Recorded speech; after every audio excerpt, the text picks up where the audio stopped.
2024ના વર્ષની વિદાય અને 2025ના નવા વર્ષનું આગમન થઈ રહ્યું છે। 2024ના વીતેલા વર્ષમાં ઝાલાવાડમાં અનેક ખાટી મીઠી તો કેટલીક કડવી ઘટનાઓ બની છે। ફ્લેશબેક 2024 અંતર્ગત અમારા દર્શકો માટે અહીં કેટલીક વીતેલા વર્ષની ઘટનાઓ રજૂ કરી છે। જાન્યુઆરી મહિનામાં અયોધ્યામાં ભવ્ય રામ મંદિર બનતા સમગ્ર ઝાલાવાડ રામમય બન્યું તો મૂળી તાલુકાના ટીકર સડલા રોડ ઉપર અકસ્માતમાં 3 વ્યક્તિના મોતની ઘટના બની। ફેબ્રુઆરી મહિનામાં લીંબડી ખાતે પૂજ્ય મોરારી બાપુની રામકથા અને કોઠારિયા ખાતે પૂજ્ય જિજ્ઞેશ દાદાની શ્રીમદ ભાગવત કથાથી જિલ્લામાં ભક્તિમય વાતાવરણ સર્જાયું। માર્ચની શરૂઆતમાં ચોટીલા સહિતના પંથકમાં માવઠું થયું। ધોરણ 10 અને 12ની બોર્ડ પરીક્ષા યોજાઈ।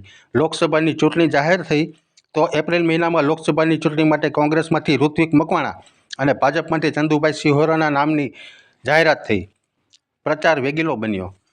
7મી મેના રોજ ચૂંટણી યોજાતા લોકોએ ઉત્સાહભેર મતદાન કર્યું। બીજી તરફ જિલ્લામાં ફરી માવઠાએ કહેર મચાવ્યો। જૂનની શરૂઆતમાં જ લોકસભાની ચૂંટણીનું પરિણામ આવ્યું। ભાજપના ઉમેદવાર ચંદુભાઈ સિહોરાનો જ્વલંત વિજય થયો। જિલ્લામાં વરસાદનું આગમન થયું। વિશ્વ યોગ દિવસની ઉજવણી થઈ। વિઠ્ઠલગઢ પાસે અકસ્માતમાં 3 યુવાનોના મોત થયા। તો મુખ્યમંત્રીશ્રીએ થાનના સરોડી પ્રાથમિક શાળા ખાતેથી શાળા પ્રવેશોત્સવનો પ્રારંભ કરાવ્યો।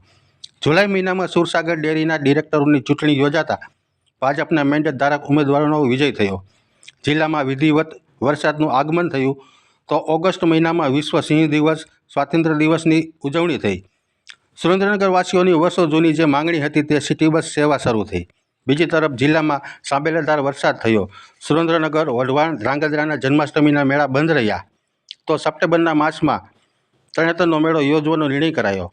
મન ભરીને લોકોએ મેળાનો આનંદ માણ્યો। જિલ્લામાં ઈદ ગણેશ મહોત્સવની ઉજવણી થઈ।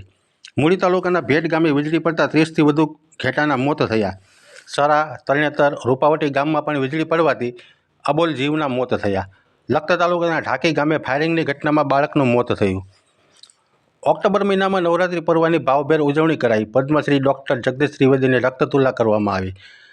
ઝાલાવાડનો ગૌરવ એવા લાછુબેન પરમારે મલેશિયા આંતરરાષ્ટ્રીય સ્પર્ધામાં ઝાલાવાડનો ડંકો વગાડ્યો।